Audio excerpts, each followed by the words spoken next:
आज हम बात कर रहे हैं एक ऐसे केस की जहां एक 27 साल के इंजीनियर की ग्रेटर नोएडा में जान चली गई।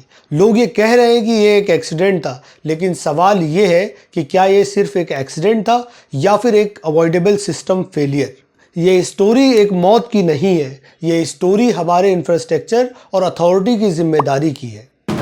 युवराज मेहता, उम्र सिर्फ 27 साल और वो एक सॉफ्टवेयर इंजीनियर था और गुरुग्राम की एक आईटी कंपनी में काम करता था। उस रात वो अपनी कार से गुरुग्राम से ग्रेटर नोएडा के सेक्टर 150 में अपने घर जा रहा था। ठंड की वजह से डेंस फॉग था, विजिबिलिटी बहुत कम थी और रोड पर लाइटिंग भी प्रॉपर नहीं थी। रात करीब 12 बजे फॉग की वजह से युवराज को रोड का एक टर्न क्लियरली दिख नहीं पाया। उस जगह पर एक गहरा नाला था, अंडर कंस्ट्रक्शन पिट था, जिसके आसपास ना बैरिकेटिंग थी, ना वार्निंग साइन था और ना ही रिफ्लेक्टिव बोर्ड्स थे। कार जब पानी में डूबने लगी तो युवराज कार की छत पे चढ़ गया और मदद के लिए चिल्लाने लगा। जब उसे कोई मदद नहीं मिली तो युवराज ने अपना फ़ोन निकाला और अपने फादर को कॉल किया और कहा कि पापा मैं फंस गया हूँ, मुझे बचा लो। यही नहीं, युवराज ने अपने फादर को अपना लोकेशन भी शेयर किया।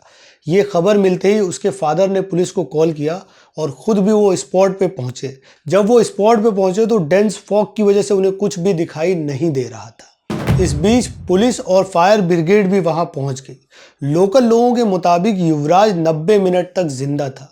वो अपने फ़ोन का टॉर्च जलाकर मदद की गुहार लगाता रहा। पुलिस और फायर ब्रिगेड स्पॉट पर पहुंचे तो थे, लेकिन इसका रेस्क्यू ऑपरेशन बहुत स्लो था। ऑफिशियल का कहना था कि पानी बहुत ठंडा है और गड्ढा भी बहुत गहरा है, तो हम रेस्क्यू ऑपरेशन कैसे करें। मतलब क्या वहाँ पे गीज़र लगवाना चाहिए था पहले, या वो जो पानी भरा हुआ था उस पानी को पहले ही से गर्म रखना था। मतलब आप रेस्क्यू करने गए हो तो उनको रेस्क्यू करना चाहिए था, फिर वहाँ पे खड़े होकर वो अपनी प्रॉब्लम्स गिना रहे थे। कुछ लोगों का तो ये भी कहना था कि उनके पास ट्रेन डाइवर्स ही नहीं थे और प्रॉपर इक्विपमेंट्स भी नहीं था। अगर ये सब होता तो युवराज शायद आज जिंदा होता। इस जगह को लेकर लोग पहले भी कंप्लेंट्स कर चुके थे। लोकल रेसिडेंट्स का कहना था कि ये स्पॉट पहले से ही डेंजरस था।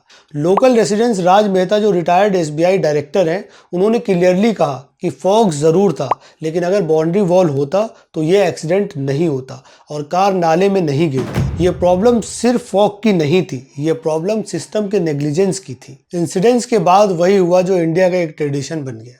बिल्डर को अरेस्ट किया गया, नोएडा अथॉरिटी के सीईओ को हटा दिया गया, गवर्नमेंट ने इंक्वायरी ऑर्डर कर दिया। लेकिन सवाल ये है कि क्या ये सब पहले नहीं हो सकता था। पोस्टमार्टम रिपोर्ट के अकॉर्डिंग युवराज की मौत ड्रोनिंग और कार्डियक अरेस्ट की वजह से हुई, यानी वो धीरे धीरे पानी में डूब गया, जबकि मदद पास में होते हुए भी मदद उस तक नहीं पहुंच पाई। युवराज की मौत को रोका जा सकता था अगर कंप्लेंट के बाद अथॉरिटीज ने सीरियसली लिया होता और बाउंड्री वॉल को सही करा दिया होता, प्रॉपर बैरिकेडिंग करा दी होती और रेस्क्यू ऑपरेशन फास्ट हुआ होता, तो शायद युवराज आज जिंदा होता और हम सबके बीच होता। इस केस को सिर्फ एक एक्सीडेंट कह देना एक आसान बहाना है। असली सवाल ये है कि युवराज की मौत का जिम्मेदार कौन है और क्या अथॉरिटीज सब कुछ सही करने के लिए अगले युवराज के मरने का इंतजार करेंगी। ये सब हमें और आपको सोचना है। जय हिंद।